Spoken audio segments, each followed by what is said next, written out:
Hey guys, welcome back to the session. इस video में हम बात करने वाले हैं ऐसे series for CAPF assistant commandant 2023 के लिए role of women in Indian army. यानी कि ये जो हमारा क्वेश्चन है वो प्रीवियस ईयर के एग्जाम में पूछा भी गया था, लेकिन इस बार फिर से हम role of women in Indian army यानी कि जो हमारी वुमेन का रोल है वो इंडियन आर्मी के अंदर कैसा है, इसके ऊपर एक ऐसे देखने वाले हैं। तो प्लीज़ पूरा वीडियो आप ध्यान से ज़रूर देखिएगा।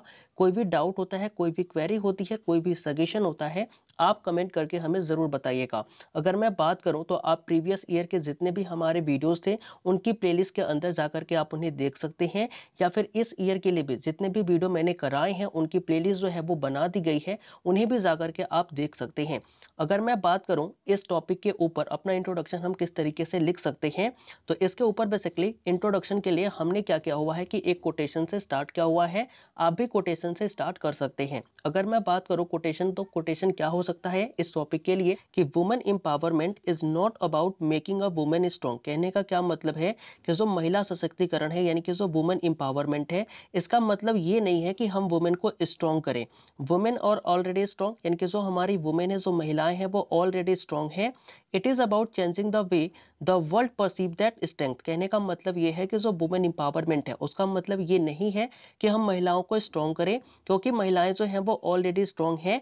बेसिकली वुमेन एम्पावरमेंट का मतलब ये होता है कि हम क्या करें, दुनिया का जो नजरिया है, जो दुनिया परसीव करती है वुमेन की स्ट्रेंथ को, उस चीज को हम बदलें। दुनिया को जो है वुमेन की स्ट्रेंथ दिखाने का जो तरीका है वो हम बदलें। तो कहीं ना कहीं ये हमारा एक बोल सकते हैं कि कोटेशन के थ्रू हम इसके इंट्रोडक्शन को लिख सकते हैं। इस टॉपिक के लिए ये जो इंट्रोडक्शन है वो काफी ज्यादा सुटेबल हो जाता है। अगर मैं बात करूं कोटेशन की, तो कहीं ना कहीं हमें पता है कि जो हमारे सीएपीएफ के अंदर जो ऐसे राइटिंग होती है उसके अंदर सभी टीचर से सजेस्ट करते हैं कि हमें अपने कोटेशन से ही ऐसे की स्टार्टिंग करनी चाहिए। तो आप नीचे कमेंट करके बताइएगा, क्या आपको कोटेशन ढूंढने में दिक्कत होती है? तो मैं एक वीडियो बनाऊंगा जिसके अंदर मैं लगभग सभी थीम के ऊपर जितने भी कोटेशन हो सकते हैं वो आपको प्रोवाइड कर दूंगा।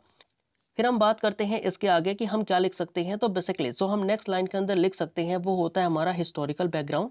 तो हिस्टोरिकल बैकग्राउंड के अंदर हम क्या लिख सकते हैं कि women had done many great work in the past. यानी कि जो महिलाएं हैं, वुमेन हैं, उन्होंने पास्ट के अंदर आप देखेंगे तो बहुत सारे जो वर्क हैं, जो ग्रेट वर्क्स हैं, वो उनके द्वारा किए गए हैं।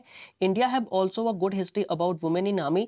यानी कि इंडिया का भी बोल सकते हो आर्मी के अंदर जो महिलाओं का एक अच्छा इतिहास जो है वो देखने को मिलता है पास्ट के अंदर। We can see our women participation in freedom struggle. अगर हम वुमेन की बात करते हैं, महिलाओं की बात करते हैं, तो हम महिलाओं का एक्टिव पार्टिसिपेशन भी अपने फ्रीडम स्ट्रगल के अंदर देखते हैं। Rani of Jhansi brigade of Indian National Army, यानी कि जो हमारी इंडियन नेशनल आर्मी है उसके अंदर एक रानी ऑफ झांसी ब्रिगेड जो है वो बनाई गई थी। ये जो बनाई गई थी उसका डेट बेसिकली होता है कि formed on 19th of September 1943 in Singapore. यानी कि हमारी जो इंडियन नेशनल आर्मी के अंदर जो एक बोल सकते हो कि वुमेन रेजिमेंट बनाई गई थी जिसको हम रानी ऑफ झांसी ब्रिगेड कहते हैं, और ये जो रेजिमेंट है वो 9 सितंबर 1943 को सिंगापुर के अंदर बनाई गई थी। जिसको लीड कौन कर रहा था? जिसको लीड कर रही थी हमारी captain Lakshmi Swaminathan Sahgal. This was the lady who was doctor by profession. जो बेसिकली डॉक्टर हुआ करती थी अपने प्रोफेशन से, उन्होंने इस ब्रिगेड को कमान संभाले हुई थी। एंड इनको जो है वो इनके अंडर में हमने क्या देखा कि जो हमारी एक वुमेन जो रेजिमेंट है वो बनाई गई, रानी ऑफ झांसी ब्रिगेड। ये कब बनाई गई थी? 9 सितंबर 1943 के अंदर बनाई गई थी। This brigade operated in the jungle of Malaya efficiently. यानी कि ये जो ब्रिगेड है वो मलाया के जंगलों के अंदर काफी ज्यादा प्रभावशाली ढंग से अपना ऑपरेशन जो है वो अंजाम दिया था, इन्होंने ऑपरेट किया हुआ था। तो ये बेसिकली हम हिस्टोरिकल बैकग्राउंड के अंदर ये चीजें लिख सकते हैं, जिसमें हमने क्या देखा कि जो वुमेन है उन्होंने अपने पास्ट के अंदर जो बहुत सारे अच्छे काम है वो किए हैं। इंडिया के अंदर भी अगर मैं बात करूं तो वुमेन की काफी अच्छी हिस्ट्री जो है वो देखने को मिल जाती है। अगर हम बात करें तो जो हमारा फ्रीडम स्ट्रगल था उसके अंदर भी हमें जो वुमेन का पार्टिसिपेशन है वो देखने को मिल जाता है। अगर हम बात करते हैं तो इंडियन नेशनल आर्मी के अंदर जो रानी ऑफ झांसी ब्रिगेड जो है वो बनाई गई थी 9 सितंबर 1943 इन सिंगापुर, इसको बेसिकली लीड किया था कैप्टन लक्ष्मी स्वामीनाथन सहगल ने, जो कि प्रोफेशन से एक डॉक्टर हुआ करते थे। और ये जो ब्रिगेड था वो काफी अच्छे से बोल सकते सकते हो कि मलाया के जंगलों के अंदर प्रभावशाली ढंग से अपने ऑपरेशन को ऑपरेट किया था। तो ये बेसिकली हमारा हिस्टोरिकल बैकग्राउंड हो जाता है। फिर हम बात करें प्रेजेंट स्टेटस की कि हमारे देश के अंदर अभी प्रेजेंट स्टेटस क्या है वुमेन का आर्मी के अंदर। तो हम कह सकते हैं कि रिसेंटली इन ईयर 2022 यानी कि 2022 के अंदर अभी क्या हुआ कि the supreme court of India allowed women to serve as a permanent commission officer in a Indian army. कहने का मतलब ये है कि रिसेंटली 2022 के अंदर जो सुप्रीम कोर्ट ऑफ इंडिया है उसने वुमेन को अलाउ कर दिया कि वो भी अब क्या कर सकती हैं इंडियन आर्मी के अंदर अब परमानेंट कमीशन ऑफिसर के रूप में जो है वो सर्व कर सकती हैं, अपनी सेवा को दे सकती हैं। अपार्ट फ्रॉम इंडिया यानी कि भारत के अलावा अगर मैं बात करूं तो many other countries like USA, Canada, Israel, Britain and Germany had already allowed women in permanent commission. तो भारत के अलावा और भी जो देश हैं जैसे कि जो डेवलप्ड कंट्री हैं जिन्हें हम कहते हैं यूएसए, कनाडा, इजराइल, ब्रिटेन या फिर जर्मनी, इन्होंने वुमेन को हमसे पहले ही जो है वो परमानेंट कमीशन के अंदर अलाउ कर दिया था। लेकिन भारत के अंदर सुप्रीम कोर्ट के कहने पर ईयर 2022 के अंदर हमने देखा कि जो वुमेन है अब उनको परमानेंट कमीशन ऑफिसर के रूप में इंडियन आर्मी के रूप में अलाउ कर दिया गया है, अब उन्हें भी मौका दिया गया है। इन इंडियन यूज अगर मैं बात करूं इंडिया के अंदर तो in India usually women were not allowed in a combat role but recently Abhilasha Barar was the first lady officer who appointed as a combat role. कहने का क्या मतलब है कि भारत में यूजुअली यानी कि आमतौर पर जो वुमेन है उनको क्या नहीं किया जाता, कॉम्बैट रोल में जो है वो अलाउ नहीं किया जाता। लेकिन अभी क्या हुआ, रिसेंटली अभिलाषा बरार जो है वो पहली लेडी ऑफिसर बनी है जिनको कॉम्बैट रोल के अंदर जो है वो अपॉइंट किया गया है। तो ये बेसिकली हमारा प्रेजेंट स्टेटस है। प्रेजेंट स्टेटस के अंदर बेसिकली हम लिख सकते हैं कि 2022 के अंदर किस तरीके से सुप्रीम कोर्ट ने बेसिकली वुमेन को बेसिकली परमानेंट कमीशन ऑफिसर के रूप में इंडियन आर्मी के अंदर जो है वो अलाउड किया। इसके अलावा अगर मैं ग्लोबल प्रोस्पेक्टिव की बात करूं तो वहां पर हम देख सकते हैं कि जो यूएसए हो गया, कनाडा हो गया, इजराइल हो गया, ब्रिटेन हो गया या फिर जर्मनी हो गए, इन देशों में ऑलरेडी वुमेन जो है वो परमानेंट कमीशन के अंदर जो है वो अलाउ थी। लेकिन भारत के अंदर जो परमानेंट कमीशन देने के बाद भी अगर मैं बात करूं तो वुमेन जो है ना वो लगभग कॉम्बैट रोल के अंदर यूजुअली यानी कि आमतौर पर उन्हें नहीं भेजा जाता था। लेकिन अभी क्या हुआ, रिसेंटली अभिलाषा बरार जो है वो पहली लेडी ऑफिसर अपॉइंट करी गई जिनको कॉम्बैट रोल के अंदर जो है वो अपॉइंटमेंट मिला या फिर उनको तैनात किया गया। इसके अलावा हम क्या देख सकते हैं कि according to the data of December 2018 यानी कि 2018 दिसंबर की एक डाटा है। इस डाटा के अनुसार अगर मैं बात करूं तो ये डाटा क्या कहता है कि बेसिकली ये जो डाटा है वो क्या शो करता है, तो इट शोज दैट यानी कि ये दिखाता है कि women are surveying 13.09% of the total strength of Indian air force. यानी कि जो हमारी वुमेन है, जो महिलाएं हैं, वो इंडियन एयरफोर्स के अंदर बेसिकली जितनी स्ट्रेंथ है इंडियन एयरफोर्स की, उस स्ट्रेंथ की लगभग 13.09% जो वुमेन है वो उसके अंदर बेसिकली सर्व करती हैं, अपनी सेवा जो है वो देती हैं। अगर मैं बात करूं तो 6% of the total strength of the Indian navy यानी कि इंडियन नेवी के अंदर इंडियन नेवी की जितनी भी स्ट्रेंथ है उस स्ट्रेंथ का 6% जो पार्ट है वो बेसिकली हमारी वुमेन के द्वारा सर्व किया जाता है या फिर उनकी सेवा दी जाती है। And 3.80% total strength of Indian army, और जो इंडियन आर्मी की टोटल स्ट्रेंथ है उस स्ट्रेंथ का लगभग 3.80% जो है वो बेसिकली हमारी इंडियन आर्मी के फीमेल ऑफिसर के द्वारा यानी कि फीमेल जो हमारी सोल्जर्स हैं उनके द्वारा बेसिकली सर्व किया जाता है। तो ये बेसिकली जो डाटा है वो दिसंबर 2018 की है। अगर आपको 2022 की भी डाटा मिल जाती है तो वो इसी के इर्द गिर्द घूमती रहेगी।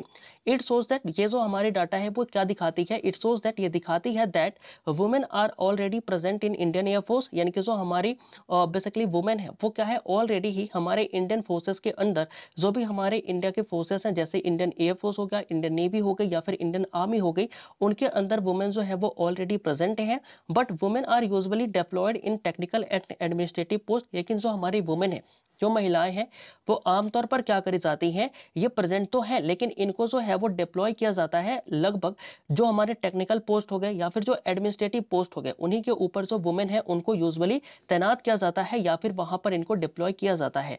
द आर्गुमेंट बिहाइंड इट, इसके पीछे का जो आर्गुमेंट है, जो तर्क है, वो ये है कि जो वुमेन है, women might be weaker physically, they would not possess the physical attribute to become a combat soldiers. कहने का मतलब ये है कि ये एक एनजीओ की रिपोर्ट है, उस एनजीओ की रिपोर्ट रिपोर्ट में ये कहा गया कि जो वुमेन है उसकी जो शारीरिक क्षमता है, जो फिजिकल कैपेबिलिटी है, वो थोड़ी मेल से कम होती है। इसकी वजह से वो क्या नहीं कर सकती, जो फिजिकल एट्रीब्यूट है एज अ कॉम्बैट सोल्जर वो उसको पजेस नहीं कर सकती। इसके लिए उनको जो है वो कॉम्बैट रोल के अंदर ज्यादा इंडक्ट नहीं किया जाता। तो बेसिकली ये जो एक रीजन है, एक बोल सकते हो आर्गुमेंट है जो कि दिया जाता है कि वुमेन को क्यों नहीं कॉम्बैट के अंदर रखा जाता है। एक बार मैं फिर से आपको शॉर्ट में बता देता हूं ये चीजें क्या थी। तो हमने एक डाटा की बात करी और ये डाटा जो है वो 2018 दिसंबर की थी। इस डाटा के अंदर ये शो किया गया कि जो हमारी वुमेन है इंडियन एयरफोर्स के अंदर वो 13.09% of the total of Indian air force जो है वो सर्व करती है। 6% of the total strength of Indian navy जो हमारी वुमेन है वो सर्व करती है। And 3.80% of the total strength of Indian army जो हमारी वुमेन है वो क्या करती है, बेसिकली सर्व करती हैं कंट्री को। ये जो डाटा है वो शो करता है कि हमारी जो वुमेन है वो ऑलरेडी इंडियन फोर्सेस के अंदर प्रेजेंट है, वो हमारी ऑलरेडी पहले से ही सेवा कर रही हैं। लेकिन जो वुमेन है उनको टेक्निकल और एडमिनिस्ट्रेटिव पोस्ट के अंदर ही आमतौर पर क्या किया जाता है, डिप्लॉय किया जाता है। और इसके पीछे का जो आर्गुमेंट दिया जाता है वो ये है कि जो हमारी वुमेन है वो वीकर होती है बेसिकली फिजिकली, और इसलिए भी क्या नहीं कर पाती, वो फिजिकल एट्रीब्यूट जो कि एक कॉम्बैट सोल्जर्स को चाहिए होगा वो ये पजेस नहीं कर पाती। इसके लिए इनको क्या नहीं किया जाता, बेसिकली कॉम्बैट रोल के अंदर उतना ज्यादा इंडक्ट नहीं किया जाता। इसके अलावा एक दूसरा आर्गुमेंट भी होता है जो कि इनके अगेंस्ट में जाता है कि वुमेन को कॉम्बैट रोल क्यों नहीं दिया जाता।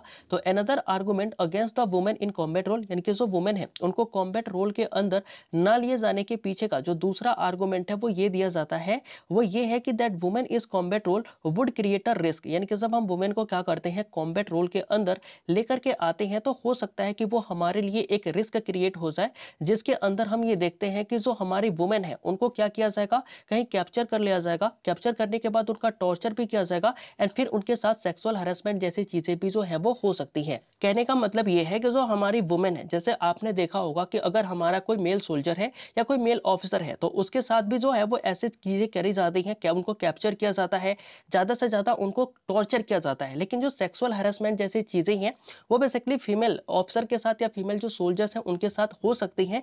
इस चीज को अवॉइड करने के लिए बेसिकली हमारी जो सरकार है या जो हमारी फोर्सेस हैं वो बेसिकली कॉम्बैट रोल के अंदर जो वुमेन है उनको ज्यादातर अलाउ नहीं करती। और इसके पीछे का जो आर्गुमेंट है वो दूसरा आर्गुमेंट यही दिया जाता है। आई होप कि जो पॉइंट है वो आपको समझ में आया होगा।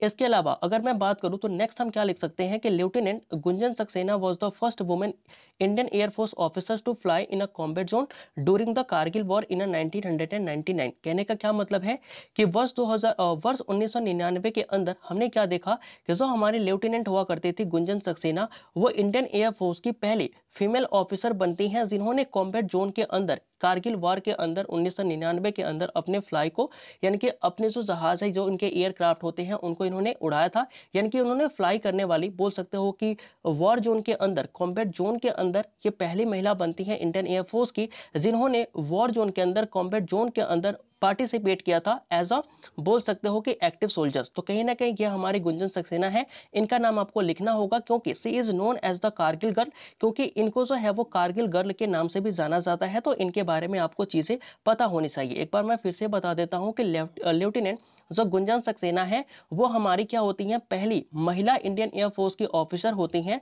जिन्होंने क्या किया था कि कॉम्बैट जोन के अंदर कारगिल वॉर 1999 के अंदर इन्होंने जो है वो फ्लाई करी थी। Captain Anjali Gupta, major Rajeshwari Kumari, lieutenant Nivedita Jha and the squadron leader Minty Agarwal had played important role in Kargil war. तो अगर मैं कारगिल वॉर की बात करूं और कारगिल वॉर के अंदर बेसिकली हम जो वुमेन पार्टिसिपेशन की बात करें ना, तो उसके अंदर आपको ये अंजलि गुप्ता जो कि कैप्टन थी, मेजर राजेश्वरी कुमारी, लेफ्टिनेंट निवेदिता झा और स्क्वाड्रन लीडर मिंटी अग्रवाल का जो नाम है वो आपको दिखाई पड़ता होगा, जिसके अंदर इन्होंने क्या क्या कारगिल वॉर के अंदर काफी इंपॉर्टेंट जो अपनी रोल है उसको निभाया था। तो कहीं ना कहीं जो हमारी वुमेन है उनका पार्टिसिपेशन भी वॉर के अंदर काफी ज्यादा अच्छा रहा है। इस चीज को भी हम अपने ऐसे के अंदर डिनोट कर सकते हैं। एक बार मैं फिर से बता देता हूं कि जो गुंजन सक्सेना है वो इंडियन एयरफोर्स की पहली महिला ऑफिसर होती हैं जो कि कॉम्बैट जोन के अंदर कारगिल वॉर के अंदर 1999 में इन्होंने पार्टिसिपेट किया था। इनके एक्टिव पार्टिसिपेशन की वजह से इनको जो है वो कारगिल गर्ल के रूप में भी जाना जाता है। इनके अलावा जो अंजलि गुप्ता है, मेजर राजेश्वरी कुमारी है, लेफ्टिनेंट निवेदिता झा है, स्क्वाड्रन लीडर मिंटी अग्रवाल है, इन्होंने भी इंपॉर्टेंट रोल प्ले किया हुआ है अपने कारगिल वॉर के अंदर जो हमने 1999 के अंदर होते हुए देखा था।